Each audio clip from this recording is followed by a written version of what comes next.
그 간섭 현상, 그 인터페어런스 현상이 발생하는데, 이게 이제 아까 중첩의 원리하고 같은 얘기인데, 아주 그 유명한 그 더블 슬릿 실험이라고 하는 게 있죠. 그래서 이제 플레인 웨이브가 이렇게 입사하는데, 슬릿 하나를 통해서 이렇게 구면파 형태의 파가 이렇게 나오는 거를 다시 슬릿 두 개를 통해서 빛이 나오는 겁니다. 그러면 이 슬릿하고 요 슬릿이 새로운 소스가 되거든. 여기에 들어가는 빛의 세기의 분포가. 그래가지고 여기서 나온 웨이브는 요런 구면파를 이루게 돼요. 이렇게. 요런 구면파를 이루면서 이제 진행하게 되고, 여기서 나오는 거, 여기서 발생된 웨이브는 요런 구면파를 이루고 이렇게 진행하게 되고, 또 여기서 발생되는 구면파는 요렇게 발생해요. 요렇게. 그래가지고 이 스크린에 딱 도달했어요. 도달해가지고 보면 요 센터에서는 여기서 온 웨이브하고 여기서 온 웨이브가 마루하고 골이 항상 잘 맞겠지. 이 센터에서 보면은 웨이브가 들어왔을 때, 왜냐하면 이 거리하고 이 거리가 같단 말이야.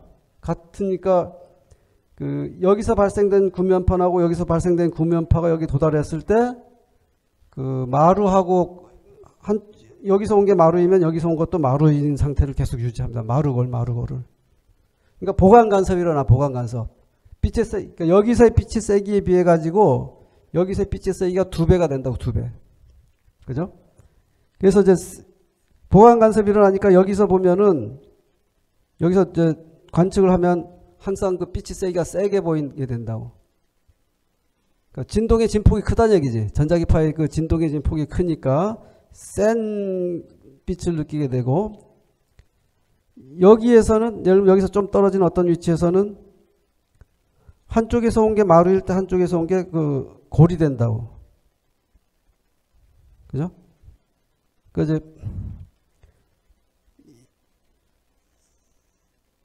한 소스에서 온 건 마루고 한 소스에서 온 건 골이 되는 어떤 위치가 존재하게 됩니다. 그럼 어떻게 될까? 마루하고 골이 항상 만나니까 계속 진동을 하나도 안 하게 된다고. 진동이 발생하지 않겠죠. 진동이 발생하지 않다는 얘기는 여기 있는 사람은 빛의 세기가 되게 약하다고 느껴진다. 그래서 이게 어두워집니다. 그래서 이제 이런 더블 슬릿 익스페리먼트를 통해서 보면은 빛의 세기가 크고 밝고 어두운 게 이제 반복해서 이 스크린에 발생하게 되거든요. 그게 이제 더블 슬릿 익스페리먼트라고 하는 거고, 이걸 가지고 뭐라 할 수 있겠어요? 빛은 파동이다 아니다? 파동이다 라는 걸 이제 이해할 수가 있게 됩니다. 이걸 가지고서. 그래서 이제 파동성이 같이 있다, 뭐 이런 얘기죠. 전자기파의 스펙트럼을 보면은 파장축으로 볼 때 이게 10의 마이너스 5승, 10의 마이너스 6승이 몇 마이크로미터, 10의 마이너스 6승은 마이크로미터, 1마이크로미터. 10의 마이너스 3승은 밀리미터. 이거는 1미터. 그 다음에 1km. 이건 1000km, 뭐 이렇게 되는 거야. 이 단위가 미터거든요. 요 웨이브랭스 단위가. 그래서, 파장이 1m면은 주파수가 10의 8승이면 몇 헤르츠냐면 100MHz입니다. 그렇죠? 10의 8승이니까 100 곱하기 10의 6승이잖아요. 그러니까 100MHz. 이건 1GHz. 1GHz하고 100MHz 사이가 한 1m쯤 파장을 갖고 있어요. 1m. 파장이 1m야. 이거 주파수하고 파장 관계는 그거잖아. 파장은 F분의 C 나누기 F, 또는 F는 라무다분의 C. 그거에서 그냥 그거 여기서 계산한 겁니다. 그래서 해보면은 1m에 해당하는 주파수는 한 500MHz, 500MHz쯤 되겠지. 500MHz. 사실은 300MHz지. 300MHz. 300MHz 분의 빛의 속도는 1m죠. 1m. 그러니까 이게 여기가 이제 정확히 얘기하면 이게 300MHz 여기 주파수가. 그렇게 이제 파장이 긴 전파는 롱웨이브. 그다음에 우리가 이제 라디오파에 사용하는 이 파장 또는 주파수 영역은 라디오 웨이브라고 그래요. 그래서 이제 저희가 100MHz니까 100MHz 10의 8승이 100MHz지. 그래서 여기 이제 요 영역을 다시 확대해서 이렇게 이제 그려놓은 거죠. 이렇게 그려놔서 10의 8승, 요 10의 8승 요게 100MHz, 100MHz. 100MHz하고 그보다 좀 약간 낮은 주파수 영역이 FM 라디오 영역이죠. 그 FM 방송이 그 주파수가 한 88MHz 뭐 거기서부터 한 105MHz 뭐 그 정도 사이를 왔다 갔다 하죠.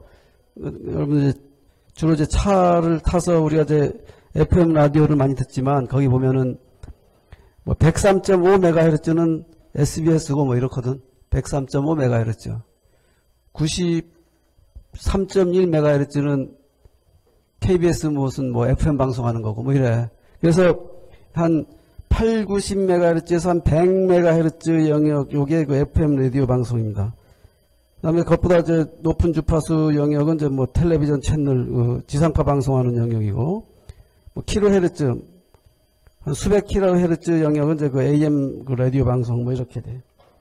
뭐 이렇게 이 전자기파의 이 주파수하고 파장들이 이제 이런 관계가 있고요. 우리는 지금 어디를 많이 보고 있냐면은 여기를 보고 있잖아요. 여기 요 영역 비저블 스펙트럼 영역에 우리 관심이 많거든요. 왜냐하면 지금 이제 포토닉스이기 때문에 그래서 이제 요 영역은 파장이 400나노미터에서 한 700나노미터 사이를 왔다 갔다 합니다. 이렇게 보면 이제 UV, 그러니까 자외선 영역이 한 400나노미터보다 좀 짧은 파장이고, 그 다음에 빨간색은 한 30에서부터 한 700나노미터, 요게 빨간색이야. 요 파장 대역이 우리 눈에 빨갛게 보입니다. 이 파장 대역이. 그 다음에 이제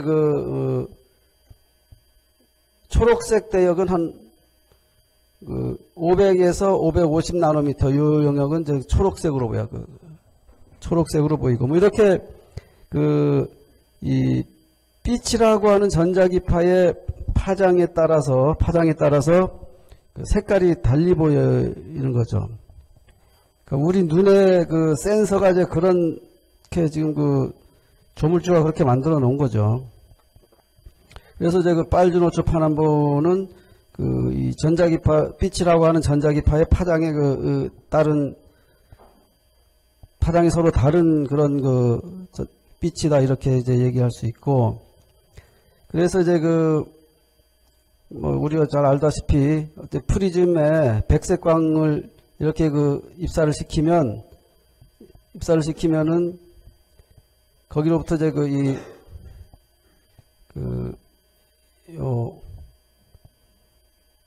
꺾이는 각도가 다르다 이거야. 그래서 빨간색이 여기에 꺾이면은 초록색은 요 각도로 꺾이게 되고 이런 꺾이는 각도가 다 달라지거든요. 그래서 이제 백색광은 빨주노초 파남보가 다 섞여서 들어오는 것인데 그게 이제 요 프리즘을 지나면서 각도가 다 다르기 때문에 그래서 스크린에 보면은 빨주노초 파남보가 이렇게 분리돼서 보이게 됩니다. 그래서 그런 현상이 있고, 그래서 이제 각 색깔별로 파장이 보라색이 한 0.43 마이크로미터, 그 다음에 보라색이 거의 눈에 보일 듯 말 듯 하면 0.4 마이크로미터쯤 되고, 더 짧은 파장은 0.4 마이크로미터가 400나노예요. 400나노미터. 여기에 1000을 곱한 게 나노미터거든. 그 다음에 레드가 뭐 대표적으로 이제 0.64, 레드 영역의 중간값이 한 0.64 마이크로미터쯤 돼. 딥 레드는 적외선으로 넘어가기 바로 직전에 눈에 보일 듯 말 듯한 그런 정도의 색깔이야. 딥 레드라는.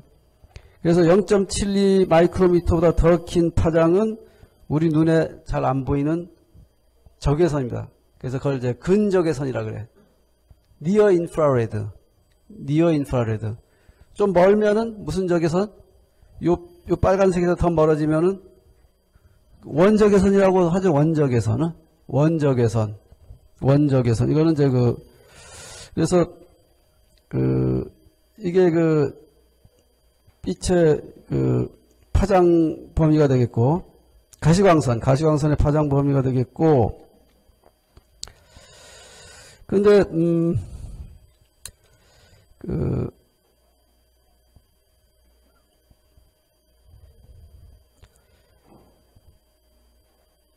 그래서 이제 어떤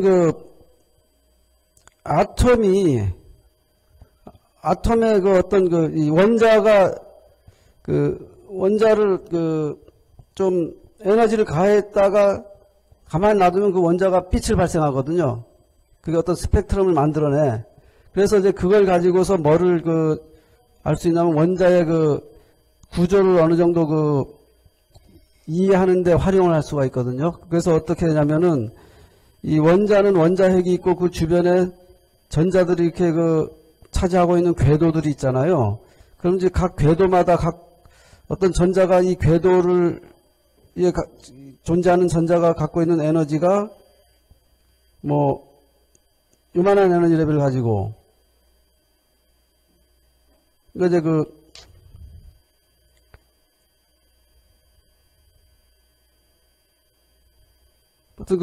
그 다음에 여기 갖고 있는 전자는 뭐 요만한 에너지 레벨을 가지고 뭐 이런 식으로 이제 각각이 갖고 있는 에너지 레벨들이 다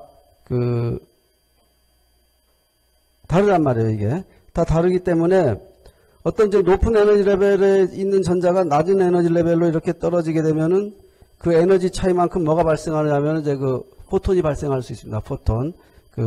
어떤 빛이 발생할 수 있어요. 그래서 그 빛을 가지고서 이제 어떤 스펙트럼이 나오게 되죠.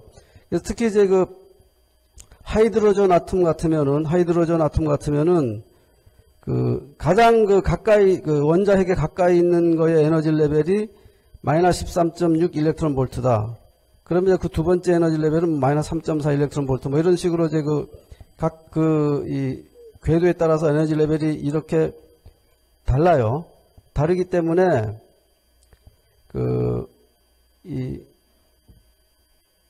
어떤 에너지 레벨에서 어떤 에너지 레벨로 이 전자의 위치가 바뀌느냐에 따라서 발생되는 빛의 파장이 달라지게 됩니다. 예를 들어서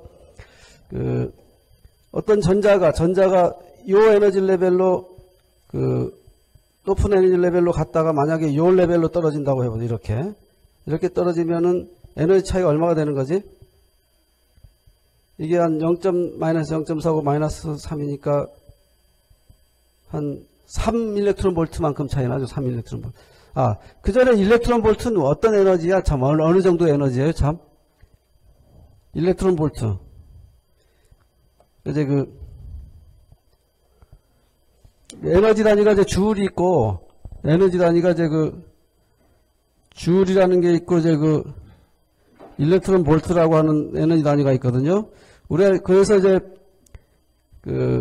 양자물리라든지 이 광학이라든지 이런 거 얘기할 땐 요 에너지 단위를 많이 사용합니다. 일렉트론 볼트. 포토닉스에서 이제 일렉트론 볼트라는 에너지 단위를 많이 사용해요. 이 부위는 이제 우리 에너지를 설명할 읽을 때는 일렉트론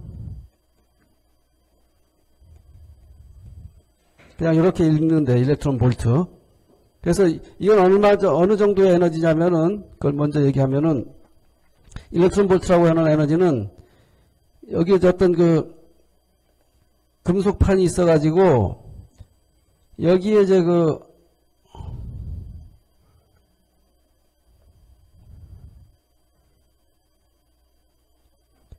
1볼트만큼의 전압이 가해져 있어. 전압이 가해져 있어가지고 그럼 여기에 이쪽이 음극이죠. 음극이야. 음극에 이제 전자 하나가 이렇게 놓여 있어요. 그럼 이 전자는 어느 쪽으로 이동하려고 그럴까? 저기 플러스 쪽으로 이동하려고 그러겠죠. 그럼 이제 지금 정지해 있습니다. 이게 요게 정지돼 있어, 정지돼. 그래서 음극 근처에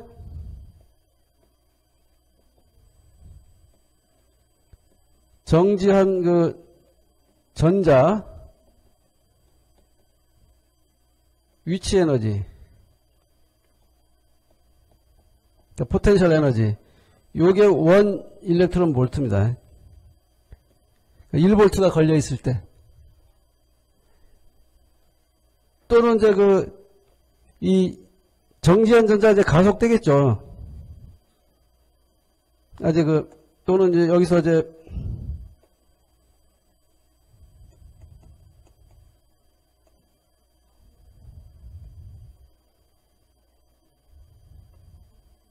또는 이 가속된 전자가 여기서 힘을 받아가지고 가속된 전자가 양극 도달했을 때 운동 에너지, 요것도 1 일렉트론 볼트입니다. 그렇죠? 이제 여기서 여기 정지했을 때 요만한 위치에는 포텐셜 에너지를 갖고 있고, 이게 가속대에서 여기 도달하면은 그게 다 운동 에너지를 받겠다 이거죠. 그게 이제 1 일렉트론 볼트잖아요. 그래서 이제 그만한 1 일렉트론 볼트는 몇 줄이냐면 이거는 1.6 곱하기 10의 마이너스 19승 주울이야, 주울은. 이게 전자의 전하량, 크기가 전자의 전하량하고 같아. 전자의 전하량 주울이야. 1 일렉트론 볼트. 그만한 에너지입니다. 일렉트론 볼트라고 하는 건. 그래서 여기 얘기한 일렉트론 볼트라고 하는 에너지들이 다 그런 에너지들이야. 빛은 입자성도 있고 파동성도 있고, 이제 두 가지를 필요에 따라서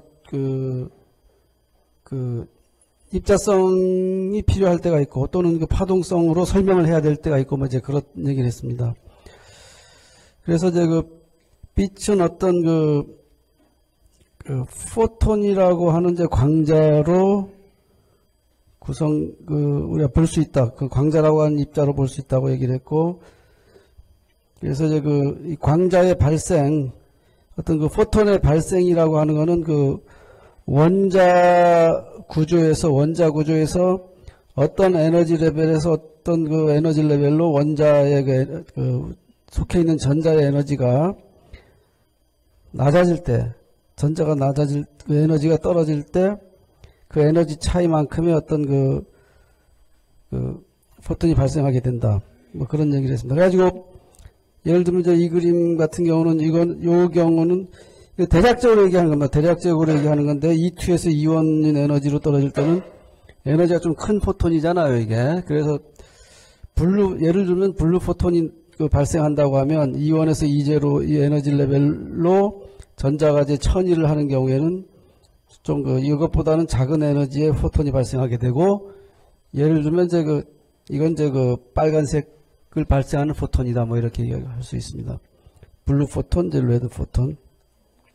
이제 이렇게 되는 이유는, 포톤 에너지는 이렇게 된다 그랬죠. 포톤 에너지는, 포톤 하나가 갖고 있는 에너지는, 플랑크 콘스탄트 곱하기 라무다분의 C라고 얘기했거든. 그러니까,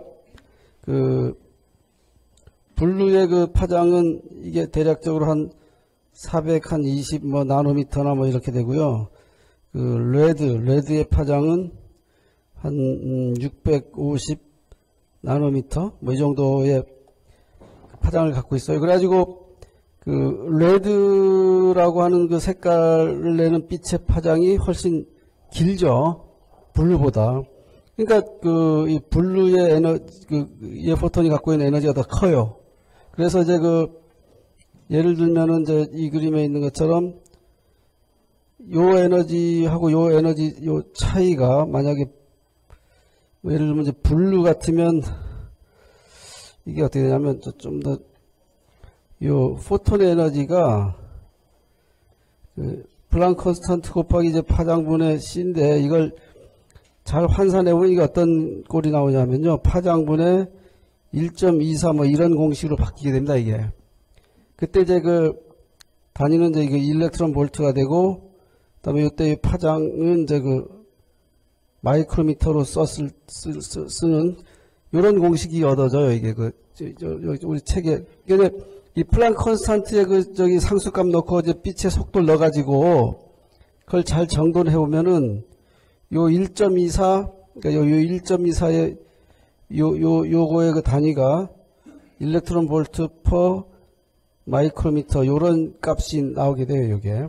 그래서 이제 요 라무다 대신에 그 파장 값을 마이크로미터에 해당하는 파장 값을 넣으면 이제 그 포톤 에너지가 나옵니다. 포톤 에너지가. 그래가지고 예를 들어서 이제 그 블루 같으면 포톤의 에너지가 얼마가 되냐면은 그 포톤의 에너지가 그 라무다가 이제 420 나노미터니까 0.42 마이크로미터이거든. 그 다음에 1.24 하면은 이게 대략적으로 얼마가 되냐면은 한 3 일렉트론 볼트 정도. 그래서 블루가 갖고 있는 에너지는 한 3 일렉트론 볼트 정도의 그 에너지를 갖고 있고, 그 레드는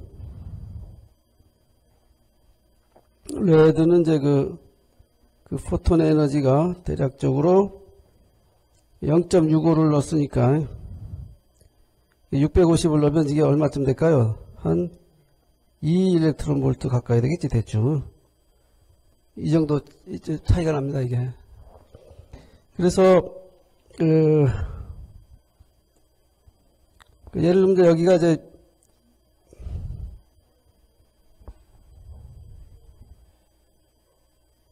여기가 이제 한 3 일렉트론 볼트고 여기가 2 일렉트론 볼트 정도 되는 그런 케이스라면 이제 이런 블루 포톤이 발생하고 여기서는 레드 포톤이 발생할 것이다, 이제 이런 얘기예요.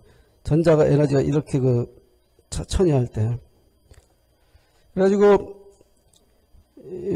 다음에 있는 그림을 보면은 이거는 수소 원자, 이제 그 하이드로전 애톰인 경우에 그 전자들이 가지는 에너지 레벨들을 이제 실제로 나타낸 그림인데, 예를 들면 이제 여기서 보면 E6에서 E6 에너지를 갖고 있는 전자가 사실은 이제 그 수소 원자에서 갖고 있는 전자는 하나죠. 원자 하나당. 근데 거기다 어떤 에너지를 가면 전자들이 맨 낮은 에너지에 있다가 여기가 있는 전자도 있을 수 있고 여기가 있는 전자도 있을 수 있고 그렇게 되는 거야. 어떤 전자는 또 여기가 있게 되고, 가해준 에너지에 따라서. 그러면 이런 예를 들면은 여기서 0.38 일렉트론 볼트 요 상태로 전자가 샥 올라왔다가 만약에 이게 한 요쯤 N2로 떨어지면 어떻게 될까요? 이렇게 떨어지면 그 에너지 차이가 한 3 일렉트론 볼트쯤 되잖아. 그럼 요렇게 떨어지는 에너지 천이하는 전자는 파란색을 발생하는 거야. 파란색 포톤을 만들어냅니다. 이런 식이에요. 그 다음에 요 3에서 2로 떨어지는 그 전자가 천일하게 되면 그걸 한 빨간색을 만들어내고, 그래서 그 수소 원자의 에너지를 막 가했다가 걔들이 다시 이제 어떤 낮은 에너지 상태로 다시 돌아가면서 발생되는 빛의 스펙트럼을 볼 수가 있어요. 스펙트럼을. 그게 보면은 어떤 특정한 색깔들을 만들어낸다고, 이게. 여러분들이 현대물리에서 배웠겠지만은, 이제 그 특정한 색깔이 나오는 걸 보고서 그 수소 원자의 어떤 갖고 있는 전자 가질 수 있는 에너지 레벨을 거꾸로 이제 추정하기도 하고 뭐 그렇게 하는 거거든요. 어쨌든 포톤이 발생하는 거는 어떤 특정한 에너지, 어떤 전자 하나가 높은 에너지에서 낮은 에너지 상태로 떨어지면서 그 에너지 차이만큼의 빛이 발생하는 거다. 포톤이 발생하는 거다. 이렇게 이제 우리가 이해를 하고 있습니다. 양자물리에서 얘기하는 이제 포톤이라고 보는 어떤 입자성의 근거해서 이제 그렇게 얘기를 하죠. 그러니까 이제 예, 그렇습니다. 그래서 이제 그런 얘기를 하는 것이고 여기 다 그런 얘기예요. 이렇게 되고 그다음에 그 블랙바디 레디에이션이라고 하는 이제 그런 현상인데 이제 어떤 물체를 굉장히 그 높은 온도로 달구면은 거기서 빛이 발생하잖아. 빛이 발생하죠. 그래서 그렇게 되는 걸 이제 블랙바디 레디에이션이라고 그러거든요. 그래서 이 블랙바디 레디에이션에서 나오는 그 에너지 파워 덴시티는 뭐 이런 이제 수식에 의해서 이제 주어진다고 알려져 있습니다. 그래서 이제 스테판 볼츠만 컨스탄트 시그마 S 요 값에다가 온도의 이제 그 절대 온도의 4제곱만큼의 에너지를 갖고 있다. 뭐 이런 게 이제 알려져 있고, 블랙바디인 경우에, 그죠? 근데 이제, 이거는 이제 그 토탈 에너지를 얘기하는 것이고, 토탈 그 파워를 얘기하는 것이고, 파워 밀도, 단위 면적당 이제 와트 수를 얘기하는 것인데, 이 블랙바디 레디에이션에서 나오는 이제 스펙트럴 디스트리뷰션, 이제 그 어떤 그 파장에 따른 분포를 보면은 그 온도에 따라 이제 결국 플랑크라고 하는 이제 물리학자가 1800년대 말에 이런 수식으로 표현이 된다. 요 라무다는 파장입니다. 파장의 함수로 그다음에 온도의 함수로 이런 식으로 표시된다는 거를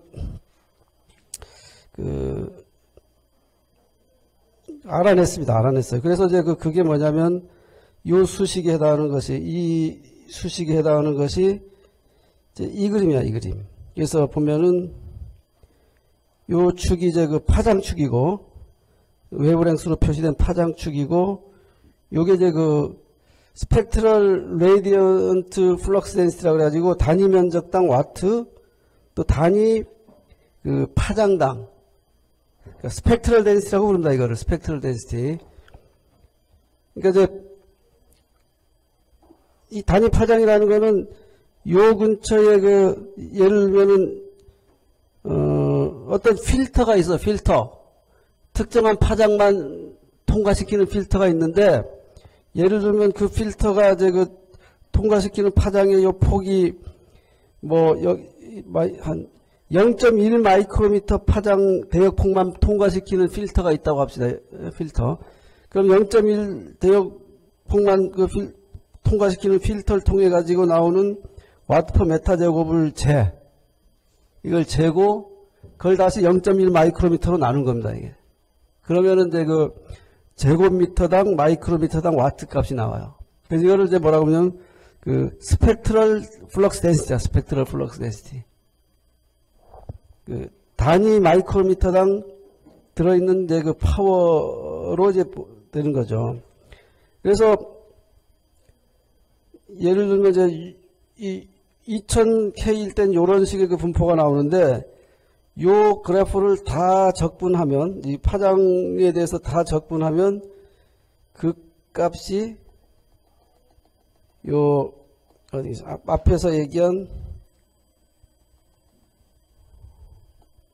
요식의 값이 나오는 겁니다. 토탈 스펙트럼에 대해서 다 적분을 하면 면적이 아니니까 요거는 이제 요건 온도가 주어졌을 때 요 그래프의 면적입니다. 요 그래프의 면적. 그래서 이 블랙바디 레디에이션에서 나오는 현상만 보면은 이게 어떻게 되냐면은 온도가 높아지잖아요. 온도가 높아지면은 요 맥시멈 세기를 나타내는 스펙트럴 플럭스 덴시티가 맥시멈이 되는 파장이 이 짧은 파장 쪽으로 자꾸 옮겨가게 됩니다. 짧은 파장 쪽으로. 이제 그렇게 돼요. 그래서 우리가 이제 뭐를 어떤 물체를 태우면 좀 온도에 따라 가지고 타는 발열하는 온도에 따라서 이 나오는 색깔이 좀 달리 보이게 되는 거예요. 달리 보이게 되는 겁니다. 뭐 예를 들면은 한 6000K 같으면은 맥시멈 파장이 0.48 마이크로미터이니까 좀 파란색에 가깝게 보이게 되고 이제 이렇게 된다는 것이죠. 그래서 이제 이게 블랙바디 레디에이션에서 나오는 이제 측정하는 현상, 측정된 현상이었어요. 그럼 이 측정된 현상을 설명하는 식을 알 수가 없었는데, 근데 이제 1800년대 말에 플랑크란 그 물리학자가 이런 식에 의해서 그게 설명이 돼야 된다. 이제 그래서 이 식이 나온 그 과정은 뭐냐면 포톤은 빛은 포톤이라고 말하는 어떤 입자 알갱이들이 여러 개 있는 것으로 그걸 이제 본 겁니다. 그렇게 보고서 이제 어떤 뭐 통계학적으로 이런저런 그거를 이제 잘 매니플레이션을 해보니까 이런 식이 나왔고, 이 식이 결국 이제 요 실험식하고 잘 맞았어요. 그래서 그걸 통해서 빛은 어떤 포톤 알갱이들이 여러 개 있는 것으로 이제 볼 수 있다고 하는 어떤 증거 같은 게 이게 된 것이죠, 이게. 그래서 이제 이 같은 걸 블랙바디 레디에이션이라고 불러요. 이런 식으로 이제 파장에 따라서 이제 달구어진 가열된 블랙바디에서 나오는 이제 스펙트럼의 분포. 자, 그래서 그렇게 되고, 그다음에 뭐 이 빈 디스플레이스먼트로는 이제 맥시멈 파장하고 이제 온도하고의 관계 곱하면은, 맥시멈 파장은 요 맥시멈 파장을 얘기하는 것이죠. 요거하고 요 온도하고 곱한 거는 요런 수식으로 간단하게 표시가 된다 이런 얘기입니다. 그러니까 온도가 바뀌면 맥시멈 파장이 이제 온도가 높아지면 맥시멈 파장이 이제 짧은 쪽으로 자꾸 옮겨가는 것이죠. 그런 얘기를 하고 있습니다. 뭐 이제 이그젠플은 이 수식에 따라서 만약에 이제 뭐 태양에서 나오는 태양도 일종의 블랙바디니까 태양이라고 하는 블랙바디에서 나오는 스펙트럼 분포로 봤을 때 맥시멈 파장이 나타나는 파장이 490 나노미터다. 그럴 때 이제 이 태양이 갖고 있는 템퍼리처를 그걸 블랙바디로 봤을 때 템퍼리처가 얼마쯤 될 것인가 이제 이거 해보면은 온도가 한 5,900 절대 온도 5,900도 정도의 온도를 갖고 있다고 이제 추정을 할 수가 있습니다. 기하광학은 뭐 다시 반복해서 얘기하면 기하광학은 어떤 빛의 파동성은 고려하지 않고 어떤 이제 빛을 이제 광선이라고만 보고서 어떤 문제를 해결하는 그런 과정을 이제 기하광학이라고 부르죠. 그래서 기하광학을 이용하면은 뭐 반사, 굴절 또는 이제 뭐 미러, 렌즈 이런 것들의 이런 것들을 이제 살펴보고 또 이런 걸 이용한 어떤 이제 기기들 뭐 카메라라든지 뭐 이런 것들을 설계하고 이제 이런 과정에 이 기하광학을 활용할 수가 있어요. 어떤 뭐 간섭이라든지 뭐 회절 이런 것들을 살펴보려면 웨이브 옵틱스를 또 따져봐야 됩니다. 빛의 파동성을 있다는 사실을 우리가 이제 꼭 사용해야 돼요. 그래서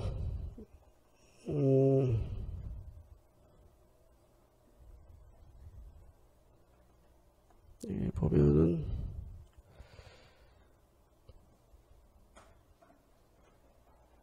이거 이제 이 챕터에서 우리가 얘기할 내용들을 여기 쭉 리스트를 해놨고요.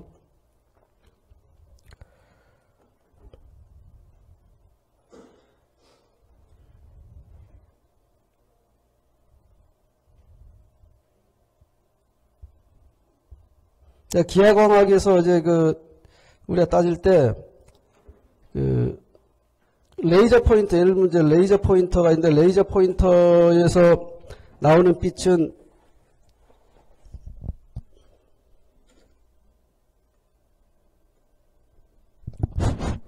레이저 포인트에서 나오는 빛은 뭐 이렇게 보면 이런 식으로 해서 쫙 하나의 광선으로 나가죠. 이게 이제 콜리메이션이 된 빛이거든요. 이제 레이저 포인터는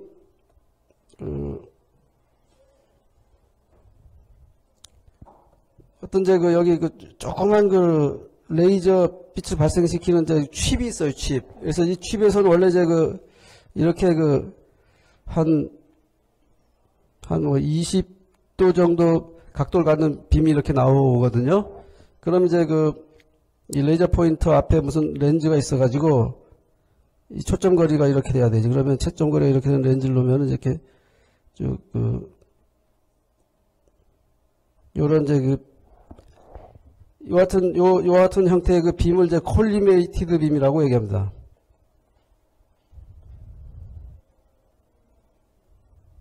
콜리메이티드 빔이라고 그래요.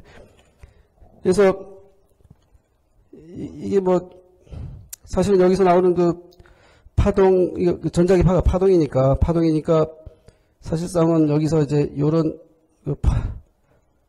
파가 나오는 거지, 이렇게. 파가 나오면 여기 나와서 여기 요 렌즈를 통하고 나면은 이게 파면이 이렇게 펴져요, 이렇게. 평평하게 펴진 웨이브가 발생하는 겁니다. 근데 이 웨이브가 존재하는 영역은 요 렌즈 있는 영역밖에 없죠. 요 영역만 존재하고 요 바깥 영역에는 빛이 없어요, 이게. 그래서 이거를 콜리메이티드 빔이라 그래. 이걸 레이저 다이오드라고 부르는 어떤 광원이고. 그래서 요 레이저 다이오드도 레이저 같은 건데, 그렇다고 해서 한 방향으로만 빛을 만들어내지 못해요. 여기. 그래도 이 정도면 굉장히 방향성이 좋은 빛이죠, 이 정도면. 그냥 형광등이라든지 이런 거에 비하면 굉장히 방향성이 좋은 거거든요. 그래도 이게 직진해서 나가는 빔은 아니야. 그래가지고 여기 이 렌즈를 여기다 앞에다 적당히 잘 놓으면은 여기 렌즈인데, 그러면 이런 콜리메이티드 빔이 나오게 됩니다. 그래서 우리가 얘기하는 이런 레이저 포인터의 빔이 나오게 되는 거예요. 그래서 이런 식으로 할 때 요것들을 말하면 이걸 광선이라고 불러요. 이렇게 광선. 사실 광선 다발이 굉장히 많은 것이죠. 이렇게 광선 다발들이 굉장히 무수히 많은 광선 다발들이 있는 겁니다. 요 레이저 포인터 요 안에, 요 빔 안에.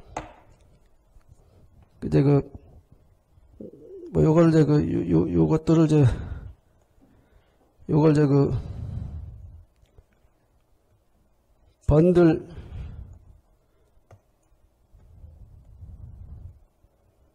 번들 오브 레이라고 얘기할 수 있죠. 그냥 우리 눈에 보면 그냥 광선 하나처럼 보이지만은 빛 한 줄기가 쭉 가는 것처럼 보이지만 사실은 굉장히 많은 광선들이 있는 거예요. 그리고 이제 이 빛이 지나가는 과정에서 이 안에 사실은 이게 파동이에요, 파동. 네? 그 파동의 요 초록색 같으면, 그린 같으면, 요 그린, 포인터죠. 포인터 같으면 파장이 한 500 나노미터. 그러니까 이거는 0.5 마이크로미터. 이거는 0.5 곱하기 10의 마이너스 3승 밀리미터. 이 정도로 굉장히 이 파장이 촘촘한 그런 파동이 쳐가는 겁니다. 이게 전자기 파동이. 웨이브 옵틱스의 입장에서 보면은.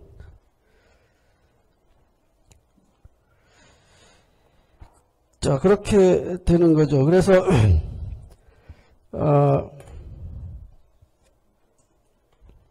그래서 여기서 얘기하는 건 뭐냐면은,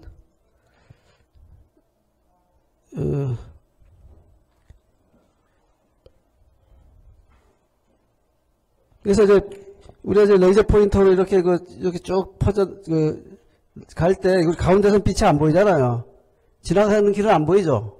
이게 안 보일 수밖에 없는 게, 이 빛이 지나가는 길은 아무것도 없어. 그러니까 스캐터링 할 수 있는 매질이 아무것도 없어요. 그러니까 우리 눈에 지나가는 길이 우리 눈에 보일 수가 없습니다. 근데 여기 만약에 막 연기를 피워놓으면은 빛이 지나가는 길이 우리 눈에 보여요. 그 광선으로 봤을 때 빛은 이렇게 이제 어떤 공기 중에서 이 워터로 이 레이저를 이렇게 쏘면은 굴절이 된다. 그냥 똑바로 가지 못하고 굴절이 된다. 이제 그런 형상들을 이제 볼 수가 있습니다. 이걸 이제 굴절이라고 부른다 이거죠.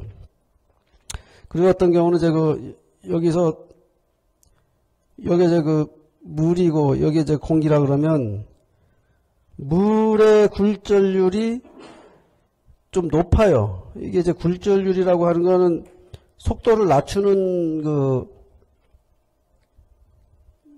빛의 속도를 낮추는 역할을 합니다. 굴절률이 크면은.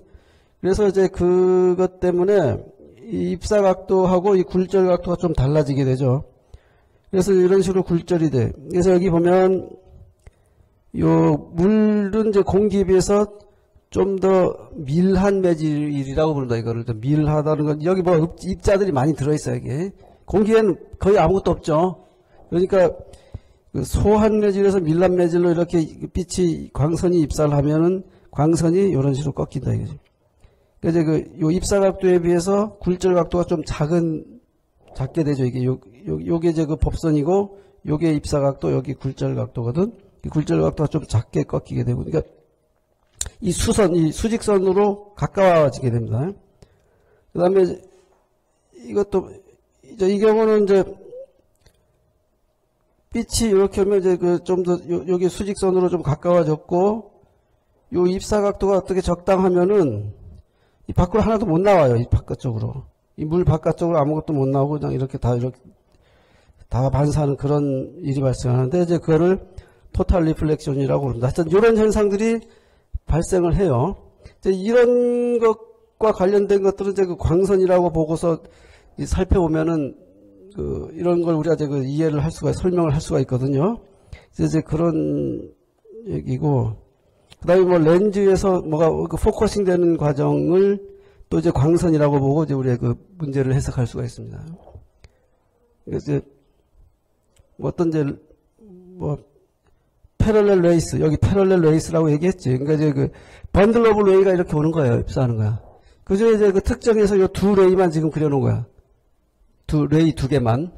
평행에서 오는 레이들이 무수히 많은데, 두 개만 이렇게 그려놓으면은, 요 레이들은, 이런 레이는, 렌즈인 경우는 어떤 특정한 점을 평행하게 오는, 이 렌즈 축에 평행하게 오는 것은 어떤 특정한 점에 와서 이 축상의 특정한 점을 지나간다. 여기 특정한 점을 지나간다. 그래서 그걸 포칼 랭스라고 이제 부르는 거죠. 뭐 이제 이런 것들을, 가지고서 뭐 어떤 여기 상이 맺히는 게 어떻게 되는가 이제 이런 것들을 따져볼 수가 있고, 이렇게 되고 이제 이건 이제 오목 렌즈, 이건 볼록 렌즈, 이제 오목 렌즈인 경우 이제 또 뭐 어떻게 되는가 이제 이런 것들을 따져본다 이거죠. 이제 그와 같은 과정을 이제 기하광학이라고 부릅니다. 기하광학. 그래서 이제 기하광학은 이제 여기 조금 반복되는 얘기지만 어떤 이제 반사, 뭐 거울이라고 합시다. 거울이 있으면 레이가 이렇게 어떤 각도로 들어오면은 반사를 하는데 입사각도는 이거 수직선을 그어가지고 그게 광선하고 이루는 각도를 입사각도라 그러지. 그럼 입사각도하고 반사각도는 같다. 그리고 이제 이런 이제 그러니까 성질이 다른 물질이 이렇게 접해 있으면은 그 접한 면에서 굴절이 발생한다. 굴절이 발생한다 이거죠. 그래서 리플렉션, 리프렉션. 그래서 이제 라이트 레이가 하고 라이트 웨이브가 하고의 관계를 여기 좀 설명하는 거예요. 그래서 이제 그거는 어떻게 설명하냐면 여기에 이제 이건 호수에서 연못에서 뭐 어떤 요런 그걸 가지고 여기서 진동을 시키죠. 진동을 시키면은 여기 원형파가 계속 퍼져나갈 거 아니야 여기서. 그래서 요런 식으로 이제 파가 형성이 되거든요. 이게 원형파가. 그럼 이제 어느 순간에 보면 여기 마루, 골 뭐 이렇게 돼 있을 거야. 어느 한순간에 보면. 시간이 조금 바뀌면 얘가 일로 옮겨와 있겠죠. 이렇게 와서 이렇게. 그래서 이 마루하고 마루 사이를 파장이라고 부르잖아. 파장. 그런데 웨이브가 이렇게 진행하는 거거든요. 이렇게. 그러면 요 근처에서 보면은, 요 근처에 관측자가 보면은 이 웨이브가 이제 그 빛이라고 하는 전자기파라고 하면은, 여기 있는 사람이 보면은 레이 다발이 이렇게 온다고 보는 거지. 이렇게 평행한 어떤 레이의 다발이 오는 것처럼 이제 보이게 됩니다, 이게. 그렇게 우리가 이제 해석을 할 수 있어요, 그렇게. 그래서 이거 태양이라고 보면 되지. 태양에서 이런 그 전자기파가 이렇게 빛이라고 하는 전자기파가 발생돼서 구면파가 되겠지, 구면파. 원파였겠죠, 원파. 근데 그 멀리 있는 그 태양에서 우리 지구에 도달했을 때쯤 되면은 이 파면은 그냥 평평해져 있을 거라고. 파면이. 원래 원파였는지도 잘 모를 거 아니에요. 이게 워낙 멀리서 이 구면파가 왔으니까 우리 이 지구상에서 볼 때는 그냥 평면파가 온다고 이제 느껴질 겁니다. 이런 식으로 평면파가 온다고 느껴질 거예요. 이렇게. 그럼 이제 평면파가 이렇게 지구에 도달하면 그걸 우리가 어떻게 보냐면 레이의 그 다발이 이렇게 파면의 수직인 방향으로 레이의 다발이 온다고 진행한다고 그냥 보고서 이제 문제를 해결하는 게 이제 기하광학인 거야. 레이만 보고서 이제 문제를 해결하는 거, 이걸 이제 기하광학이라고 얘기합니다. Geometrical Optics.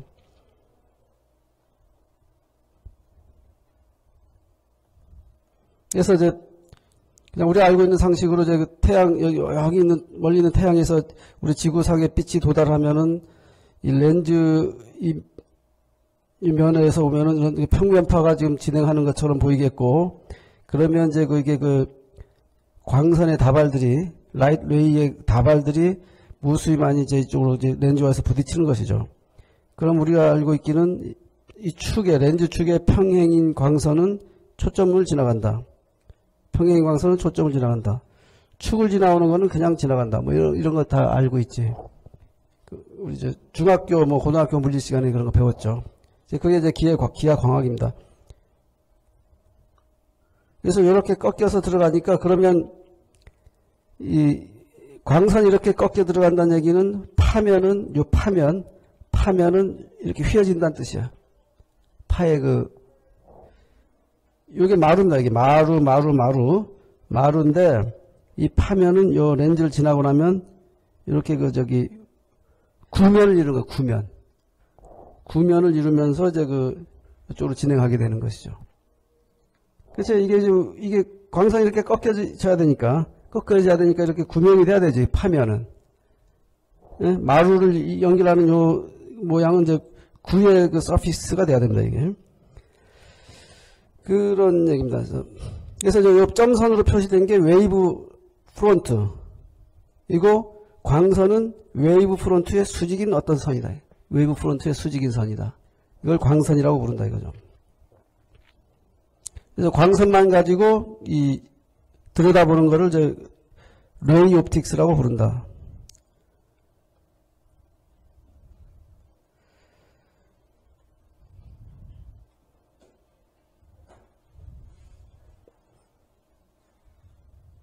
그런 얘기고요.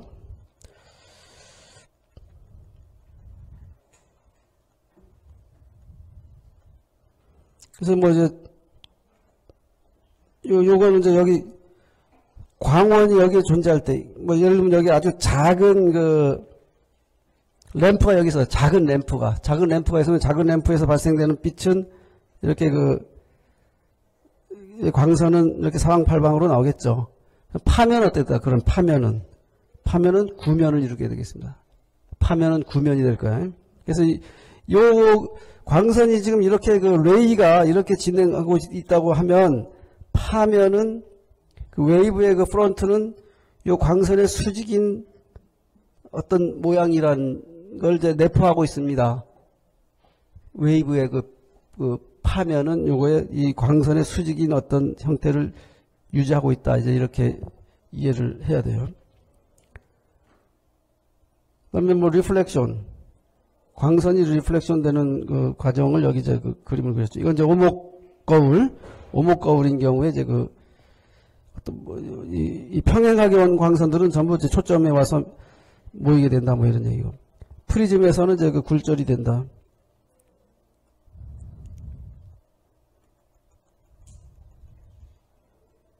프리즘에서는 굴절되죠. 이같이 프리즘의 그 뭐 레이저 포인터의 그 빛 같은 게 이렇게 진행하면 이렇게 굴절되는 현상이 발생하게 됩니다. 우리 아까 이제 그 한 이그젠플에서 본 거는 이제 이런 형상을 본 거예요. 그러니까 이제 그 레이저 포인트에 빔이 들어가서 여기서 이제 그 다른 쪽 면에서 이제 전반사가 돼가지고 여기로 나온 거죠. 이쪽으로 이제 에너지가 하나도 안 빠져나오는 거죠. 이제 그런 것들을 그 현상들이 실제로 나타나게 되죠. 그걸 이제 그 굴절, 프리즘에서 굴절이라고 그러죠. 그래서 뭐 서피스가 이제 평평하면 반사가 이렇게 잘 나고 서피스가 이제 울퉁불퉁한 거는 이렇게 막 스캐터링이 뭐 아무렇게나 될 것이다 이런 얘기죠. 그다음에 그 리플렉션, 이제 그 반사의 법칙이라는 건 이제 그 입사각도하고 반사각도는 같다. 우리 상식적으로 알고 있는 얘기입니다. 그래서 이제 뭐 이렇게 그 구면에서 보면은 요 어떤 P라고 하는 점으로 이제 광선이 입사하면은 그 수직선은 이 P의 수직선은 P하고 수직선은 항상 요 구면의 센터를 지나가게 되죠. 수직선이. 그래서 센터를 지나가게 되는데 그 센터를 지나가는 요 수직선을 기준으로 했을 때 요 입사각도 A하고 B각도는 그 반사각도는 같게 된다 이런 얘기고요. 그래서 그 반사의 법칙을 이용해서 그 각각의 입사 광선에 대해 가지고 그죠? 그 A, B, C 그다음에 그 D 입사 광선에 대해서 그 반사 광선을 이제 그려봐라 이런 얘기지. 여기 이제 그 이 구면의 그 센터라고 할 때 지금 요거는 이제 그 미러입니다. 미러. 그 오목 미러예요. 여기서 반사면입니다. 그러면 이제 뭐 이런 식으로 그림을 그리면 된다 이거죠. P1이라는 점에 이제 접선을 이렇게 그어가지고 이 수직선 그어서 이제 요 각도하고 이 각도가 같도록 그림을 그리면 반사광선의 그 각도가 된다. 뭐 이런 얘기를 이제 여기서 하는 겁니다. 요 경우는 이제 애초에 그 입사하는 광선이 그 센터를 지나가고 있기 때문에 반사하는 거는 다시 그 길을 다시 따라서 이제 그 반사하게 될 것이다 이런 얘기죠. 뭐 이게 그렇게 되고 그 다음에 리프렉션 입사 요 물질하고 이제 요 바깥 물질이 있는데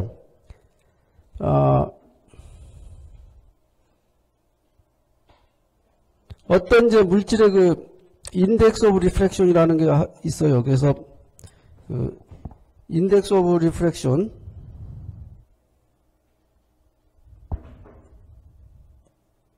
그 인덱스 오브 리프렉션이 그러니까 굴절률이죠. 굴절률은 어떻게 정의가 되느냐면은 그 프리 스페이스에서 또는 베큐움에서 빛의 속도를 C라고 하자 이제. 얼마인지 알죠? 3 곱하기 10의 8승 미터 per second. 그거는 이제 우리가 잘 알고 있는 그 상수값이에요. 그다음에 그 어떤 매질에서의 속도를 V라고 하면은 그 리프렉티브 인덱스는 이 공기 중 그 베큐움에서의 속도 나누기 그 물질 안에서의 속도로 그 규정되는 그런 값입니다. 이 n이. 그래서 이 n은 뭐 여러 가지 물질에 대해서 n 값이 그 측정이 많이 돼 있습니다. 이게 측정이 많이 돼 있어요. 그래서 이제 보통 이제 공기 중에서의 굴절률은 1로 얘기하죠. 정확히 1은 아니지. 공기 중에서의 굴절률이 정확하게 1은 아니다. 왜냐하면 공기 중이 백큐움은 아니잖아. 이게 아무것도 없는 건 아니죠. 그 뭐가 약간은 있어. 그래가지고 그 진공에서의 그 속도하고는 조금 다르지만 거의 같다고 보면 돼요. 그래서 그 공기의 굴절률은 우리가 보통 1이라고 얘기를 합니다. 그 다음에 이제 다른 물질들에서는 이 굴절률이 1보다 큰 어떤 값을 가지게 된다. 그래서 보면은 이제 굴절률들을 측정해 놓은 값들이 이렇게 쭉 있습니다. 그래서 공기는 이제 1.0003에서 거의 1에 가깝고, 뭐 글래스의 굴절률은 1.6, 뭐 이런 식으로 돼 있죠. 우리 반도체, 많이 활용되는 이제 그 실리콘 반도체 굴절률은 3.5, 뭐 이런 식으로 이제 그 측정이 돼서 알려져 있습니다. 뭐 여러 가지 그 물질들의 굴절률. 그래가지고 보면은 굴절되는 그 모양을 보면은 그 낮은 굴절률 물질에서 높은 굴절률 물질로 이제 광선이 이렇게 입사를 하면은 반사되는 거는 요 노말 수직선에 가까운 쪽으로 꺾여요. 이렇게 수직선에 가까운 쪽으로 꺾이고, 그다음에 이제 그 높은 굴절률에서 낮은 굴절률 쪽으로 이제 이거를 그 밀한 매질이라고 그러고 이걸 이제 소한 매질이라고 하거든요. 그래서 밀한 매질에서 소한 매질로 광선이 입사를 하게 되면은 이 굴절된 빛은 요 노말에서 좀 멀어지는 쪽으로 꺾이게 된다. 노말에서 멀어지는 쪽으로 꺾이게 된다. 그래서 이제 그런 뭐 대체적으로 얘기하면 이제 이런 현상이 발생하게 됩니다. 이렇게 되기 때문에 요 밀란 매질에서 소한 매질로 갈 때 요 입사 각도를 자꾸 키우잖아, 이거를. 요 입사 각도를 자꾸 이렇게 좀 이 경계면에 가깝게 입사를 자꾸 하게 되면은 언젠가는 요거의 그 각도가 거의 요 경계면하고 똑같아지겠죠. 그러면 밖으로 아무것도 안 나가는 겁니다. 그게 전반사가 발생하는 거야. 그러니까 리프렉션 하나도 안 발생하고 다 반사만 되는 그런 일이 발생하고 수가 있어요. 그래서 밀란 매질에서 소한 매질로 이제 그 빛이 그 광선 입사할 때, 소한 매질에서 밀란 매질로 입사할 때는 절대로 그 전반사가 일어날 수가 없죠. 소한 매질에서 밀란 매질 올 때 항상 여기 이쪽으로 꺾이니까 항상 요 노말에 가까운 쪽으로 꺾이기 때문에 그 전반사가 일어나지 않습니다. 그래서 이제 그래서 스넬의 법칙, 굴절에 관련된 그 법칙에서 스넬의 법칙이라고 하는 게 어떻게 되냐면은, 스넬의 법칙은 그 I가 입사각도야. 그다음에 R이 굴절 각도입니다. 그래서 그다음에 NI는 입사하는 쪽의 굴절률, NR은 굴절되는 쪽의 굴절률이야. 그래서 이 그림 같은 경우는 NI가 NR보다 작은 경우에 대한 얘기예요. 이게 소한 매질이고 이건 밀한 매질인 경우에 대한 얘기인데, 이 스넬의 법칙은 이렇게 쓰여져요. 그러니까 입사하는 쪽의 굴절률에다가 입사각도의 사인값 곱한 거는 굴절되는 쪽의 굴절률에 굴절되는 각도의 사인값을 곱한 거 요거하고 같다. 이게 스넬의 법칙이에요. 그래서 이제 굴절 NI, NR이 주어지고 입사각도가 주어지면 굴절 각도가 이제 계산이 되는 뭐 그런 식입니다. 이게. 이걸 이제 스넬의 법칙이라고 해요. 이거는. 그래서 입사각도하고 굴절 각도 사이의 관계식이에요.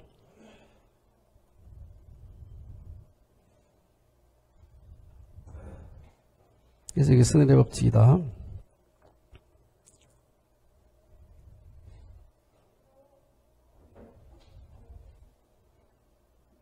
이건 뭐 실제 그냥 계산해 한 이그젠플을 여기 요 공식을 이용해서 이 굴절각을 계산하는 과정을 이그젠플을 들어서 보이고 있는데, 뭐 요거는 쭉 따라가 보면 알 수 있습니다. 그러니까 이거는 생략하겠습니다.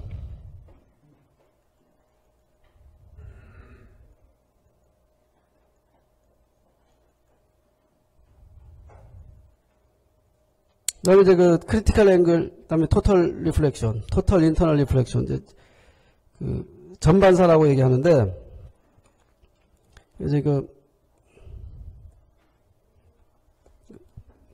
그러니까 이제 그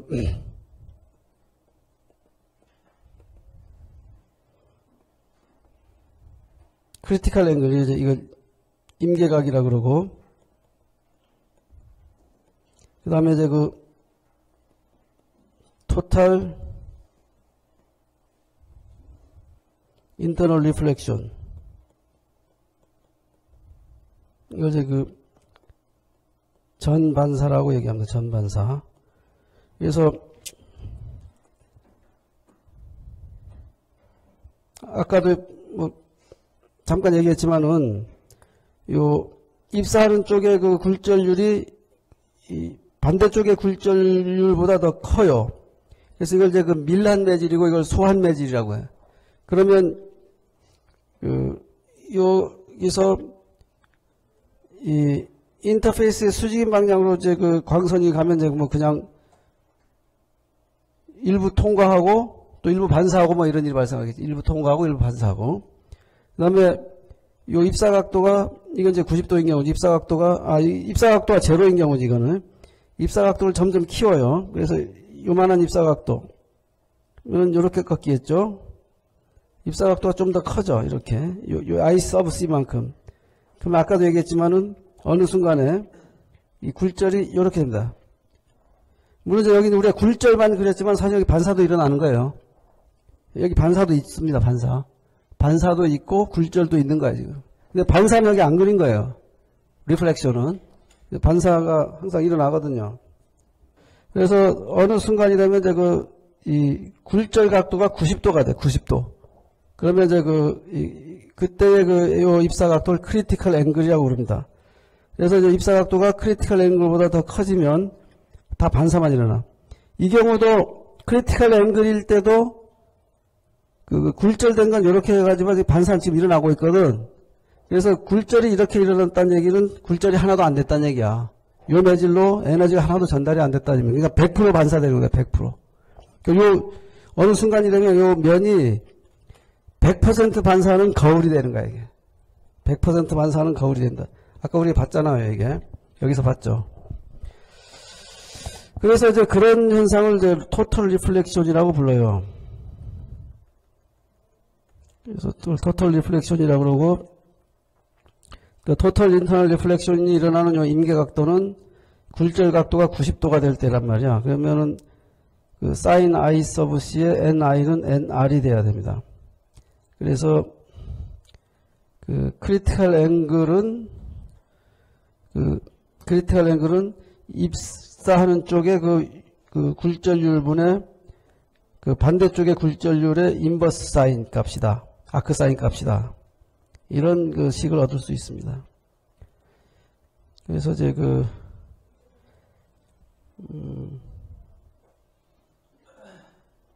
그래서 이제 어떤 유리라든지 이런 거에 뭐 유리로 이루어진 어떤 삼각형 모양 뭐 이런 걸 이제 프리즘이라고 부르는데, 그거를 광학기기에 많이 사용합니다. 뭐 카메라라든지 이런 데서. 왜냐면 그 면에서 100% 반사가 일어나는 그런 성질을 많이 이용하거든요. 그래서 이제 그런 경우도 이제 토탈 리플렉션을 이용하고, 또 이제 토탈 리플렉션을 이용하는 대표적인 또 케이스는 이제 이런 광섬유, 옵티컬 파이버에 이용을 해요. 그러니까 우리 지금 인터넷 통신은 다 광섬유를 이용해서 이제 유선 통신 다 하죠. 뭐 도시하고 도시라든지, 또는 뭐 SK텔레콤이나 KT 같은 데서도 기지국을 연결하는 건 다 이제 옵티컬 파이버로 연결해야 되거든. 그 다음에 기지국에서 안테나를 통해서 우리가 하고 스마트폰하고 통신하는 건 무선이지만은, 그 무선 통신하기 위해서는 옵티컬 파이버 통신을 해야 된다. 그래서 이제 우리가 뭐 다음 주쯤이면 이제 광통신으로 이제 넘어갈 건데, 그 광섬유도 그런 토탈 리플렉션을 이용해서 이제 만들어낸 거거든요.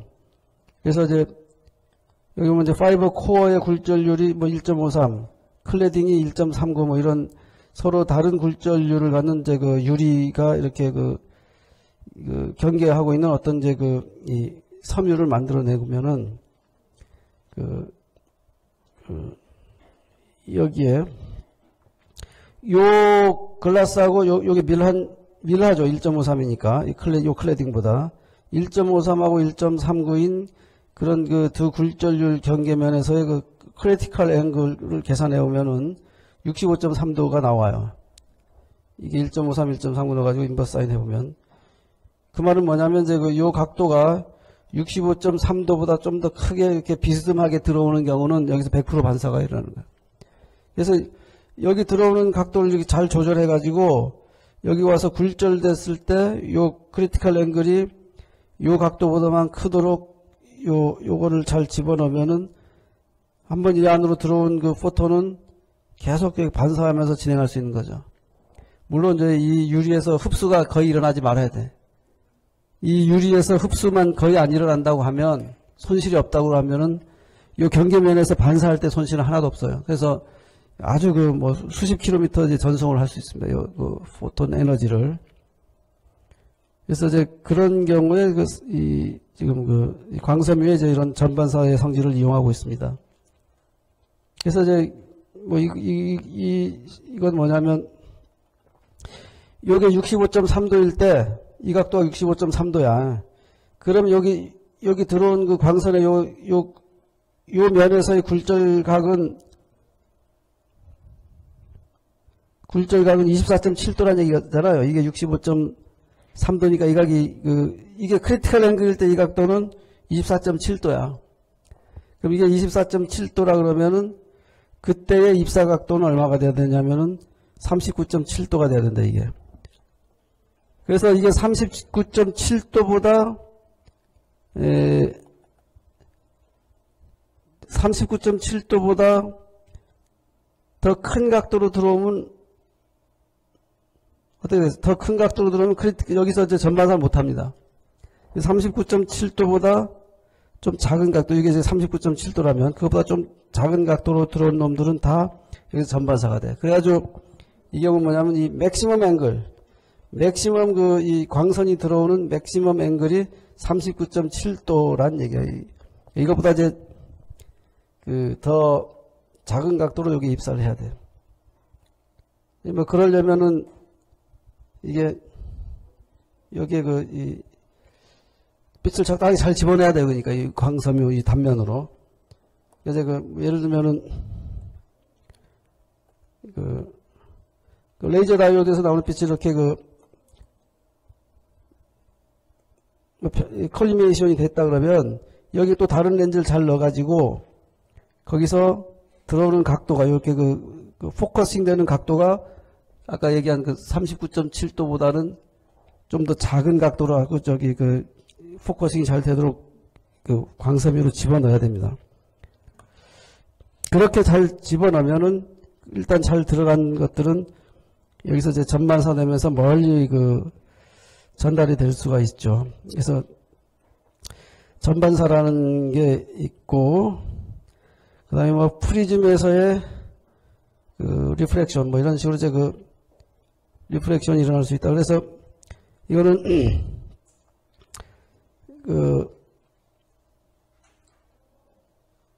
이 입사 각도죠. 이게 입사 각도. 요 앵글을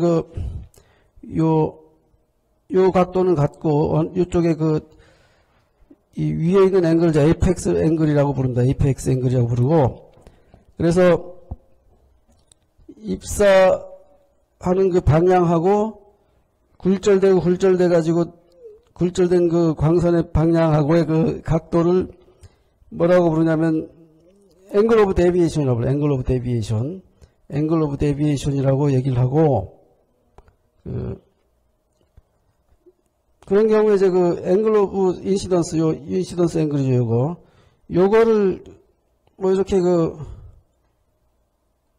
요 입사 각도를 쭉 바꿔가면서 이렇게 이걸 측정하면은 앵글 오브 데비언스가 데비에이션, 앵글 오브 데비에이션이 쭉 바뀌어요, 이게. 바뀌면서 뭐 이런 식으로, 예를 들면 이제 이런 식으로 측정이 됩니다. 그래서 이거는 이제 에이펙스 앵글 A가 30도인 경우에 대해서 이제 측정한 이그젬플을 이제 여기 그림을 그려놨는데, 그래서 어떤 입사 각도에서 요 데비에이션 앵글이 가장 작아지게 돼.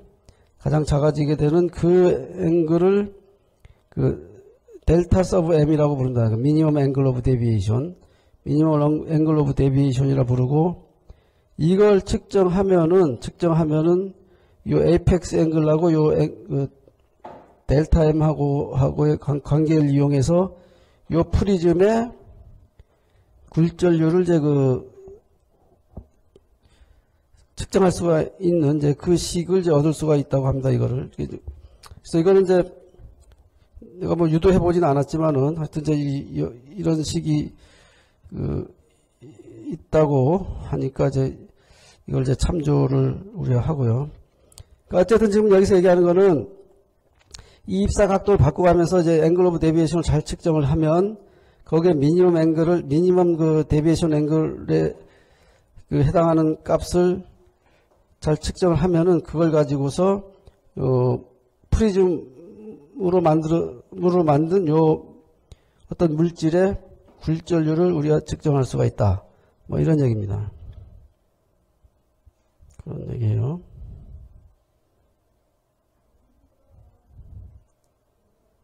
뭐 이거는 이제 뭐 fx 앵글이 25도이고 이런 어떤 이제 프리즘을 가지고서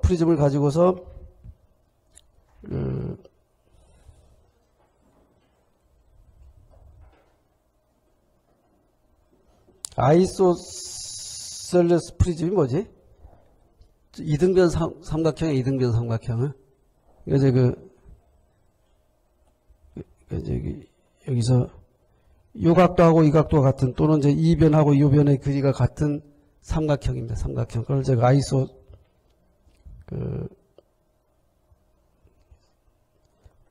지금 발음을 내가 어떻게 해야 되는지 좀 정확하게 모르겠는데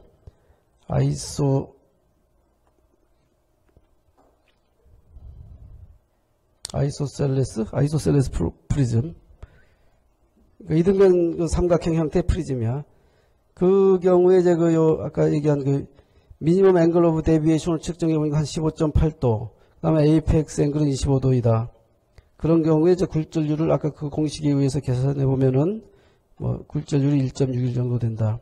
그럼 굴절률이 1.61 정도 되면은 이 굴절률을 갖고 있는 물질은 대충 뭐냐 하면은 아까 1.61이면은 요 글라스, 유리, 플린트, 글래스도 종류가 많죠. 종류가 많은데 어떤 플린트 글라스라고 하는 이제 그런 글래스에 해당하는 물질인 것 같다. 이제 이렇게 이해할 수가 있다. 뭐 이런 얘기입니다. 그래서 이렇게 되고, 그다음에 빛의 디스퍼션이 발생하는데, 디스퍼션이라는 건 뭐냐면은 이런 프리즘이 있어요. 글라스 프리즘이 있는데 백색 광선을 그러니까 백색 광선 한 줄기를 레이를 이렇게 이 프리즘에 부딪히게 했다고 가정하는 거죠. 그러면은 이 백색 광선이라는 거는 이 안에 빨주로초 파남보 우리가 알고 있는 7가지 색깔이 여기 다 들어있는 것이 백색 광선이야. 그 백색 광선에 이렇게 들어가면은 이 글라스 프리즘을 통해서 나오는 거 보면은 이렇게 빨주로초 파남보가 이렇게 나오는 각도가 다 분리돼서 나오게 된다 이거죠. 그래서 우리가 이제 무지개를 볼 수 있는 거 아닙니까? 무지개라는 거는 태양 광선이 그래서 태양에서 빛이 이렇게 오면 그 중에 어떤 광선 다발이 여기는 아주 작은 물방울을 만나면 그 물방울에 부딪히는 광선들이 굴절된 각도가 다 달라져 버리는 거야. 그러니까 우리 눈에 이제 빨주노초 파남보가 쫙 보이게 되는 거죠. 그래서 이제 이게 이렇게 되는데 이제 그렇게 되는 거는 요 색깔에 따라서 빨주노초 파남보 색깔에 따라서 이 유리의 굴절률이 이렇게 달라져요. 이렇게. 파장이 길면 굴절률이 대체적으로 이제 작아집니다. 굴절률이. 굴절률이 작아지기 때문에, 아까 요 물질의 굴절률이 달라지면 굴절 각도가 바뀌자. 스넬의 법칙에 의해서. 그래서 이제 저런 꺾이는 각도가, 이렇게 바뀌게 되죠. 그래서 이제 빨간색 레드에 꺾이는 각도에 비해서 그 보라색이 꺾이는 각도가 더 커지게 됩니다. 이 그림처럼. 그래서 이제 결과적으로 이제 그 빨주, 노초, 파남보 그와 같은 무지개가 이제 형성이 되는 걸 우리가 볼 수 있습니다. 자, 오늘은 이제 여기까지 하도록 하겠습니다.